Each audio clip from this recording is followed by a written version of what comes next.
10ನೇ ತರಗತಿ ಗಂಡು ವಿದ್ಯಾರ್ಥಿಗಳಿಗೆ ಲೈಂಗಿಕ ಕಿರುಕುಳ ನೀಡಿದ ಆರೋಪದ ಹಿನ್ನೆಲೆಯಲ್ಲಿ ಶಿಕ್ಷಕನೊಬ್ಬನಿಗೆ ಪೋಷಕರು ಥಳಿಸಿರುವಂತಹ ಘಟನೆಯೊಂದು ಬೆಳಗಾವಿ ಜಿಲ್ಲೆಯ ಚಿಕ್ಕೋಡಿ ಪೊಲೀಸ್ ಠಾಣಾ ವ್ಯಾಪ್ತಿಯಲ್ಲಿ ಮಂಗಳವಾರ ಜರುಗಿದೆ. ಉರ್ದು ಸರ್ಕಾರಿ ಪ್ರೌಢಶಾಲೆಯಲ್ಲಿ ಕನ್ನಡ ಶಿಕ್ಷಕರಾಗಿ ಕಾರ್ಯನಿರ್ವಹಿಸ್ತಾ ಇರುವಂತಹ ಶ್ರೀಶೈಲ್ ಕುಂಬಾರ್ ವಿರುದ್ಧ ಗಂಭೀರ ಆರೋಪಗಳು ಕೇಳಿಬಂದಿವೆ.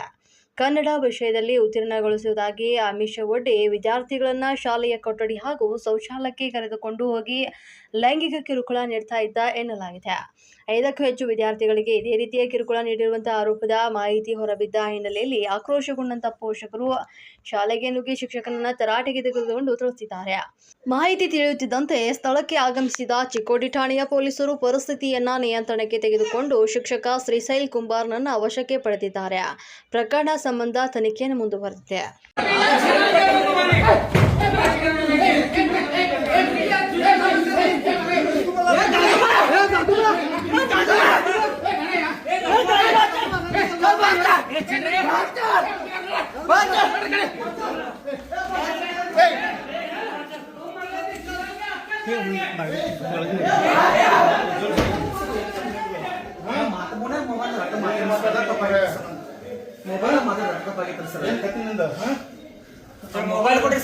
ಎಂತ ತಪ್ಪ್ರಿ ನಿಮ್ದು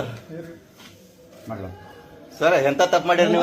ತಪ್ಪು ಮಾಡೀನಿ ಸರ್. ನಾನು ಸ್ವಲ್ಪ ಕರೆಕ್ಟ್ ಆಗಿ ಅವ್ರು ಉರ್ದು ಮಾತಾಡಕ್ ಬರಂಗಿಲ್ಲ, ಸ್ವಲ್ಪ ಏನೇನೋ ಮಾತಾಡಿನಿ ಸರ್. ನಾನು ಅದಷ್ಟೇ ಮಿಸ್ಟೇಕ್ ಆಗೈತ್ರಿ ಸರ್. 8 ವರ್ಷ ಸರಿ ಮಾಡಾಗಿದ್ರಿ ಇಲ್ಲಿ 18 ವರ್ಷ ಆಯ್ತ್ರಿ ಸರ್. ಅಂತ ಸರಿಯಾಗಿ ಮಾತಾಡಕ್ ಬರಂಗಿಲ್ಲ, ಸ್ವಲ್ಪ ಬರಂಗಿಲ್ಲ, ಶಬ್ದಗಳು ಬರಂಗಿಲ್ಲ ಸರ್. ಅದಕ್ಕೆ ಎಷ್ಟು ಮಂದಿಗೆ ಎಷ್ಟು ಹುಡುಗರು ಮಾಡಿದ್ರಿ? ಯಾರಿಗೇನು ಮಾಡಿಲ್ಲ ಸರ್. ನಾನ್ರಿ ಹುಡುಗರು ಹೇಳತಾರಲ್ಲ,